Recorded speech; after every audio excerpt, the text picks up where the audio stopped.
आणि palm oil अजिबात नाही। दुपारच्या बातम्यांमध्ये आपल्या सगळ्यांचं पुन्हा एकदा स्वागत। बातमी सोलापूरमधून आहे। सोलापुरात 55 वर्षांच्या व्यक्तीकडून 14 वर्षांच्या मुलीचा विनयभंग झाल्याची घटना घडली। सोमवारी पीडित मुलगी खेळत असताना मद्यपान केलेल्या नराधमांकडून हा विनयभंग करण्यात आला। आरोपी फुलचंद घाटांकरेला पोलिसांनी अटक केली आहे आणि पीडित मुलीच्या आईच्या तक्रारीवरून ही अटक करण्यात आल्याचं समजतं आहे।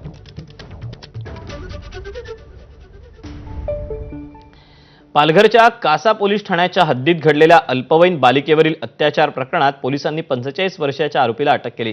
या प्रकरणी आरोपीविरोधात पोस्को कायद्यासह विविध कलमांनुसार गुन्हा दाखल करण्यात आला। न्यायालयाने त्याला 9 मे पर्यंत पोलीस कोठडी सुनावली। आरोपीला कठोरात कठोर शिक्षा देण्याची मागणी पीडितेच्या बहिणीनं केली।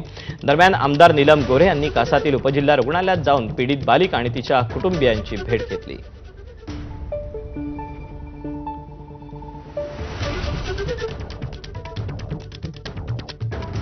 विचारा दीदू तू का रडते? ती बोलली, ती कायच नाही बोलली, तो काय बोलून देत नव्हता। तिला तू विचारू नको, ती घाबरलेली अंधारामध्ये। आणि नंतरला तो आम्हाला आमच्या घरी सोडायला आला। घरी सोडलं आणि तिथे जेवण वगैरे केलं, झोपलं। नंतरला तो 8च्या टायमाने निघून आला त्याच्या घरी। मी बहिणीला विचारलं, दीदू तू रात्री का रडत होती? ती बोलली का माझ्यासोबत ह्यानी अंधारात नेऊन गलत काम केले। माझे ह्यानी काच्यासारख्या बहिणीला असं केले ना, ह्याला कठोर शिक्षा झाली पाहिजे। आरोपी सध्या गुन्हा दाखल होण्या अगोदरच आरोपीला आपण एका तासामध्ये ताब्यात घेतलेला आहे।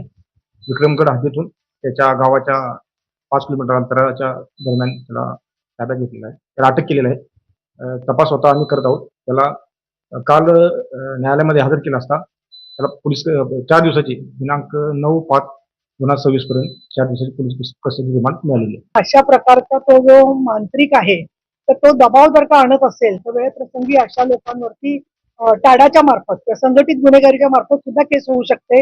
आणि म्हणून त्याला मदत करणारे जे लोक कोणी असतील, दृश्य किंवा अदृश्य, त्यांना मी इथे इशारा देते की सर्व प्रकारनी जाळं पोलिसांचं विणून जास्तीत जास्त प्रमाणामध्ये लवकर न्याय मिळावा असा आमचा प्रयत्न आहे।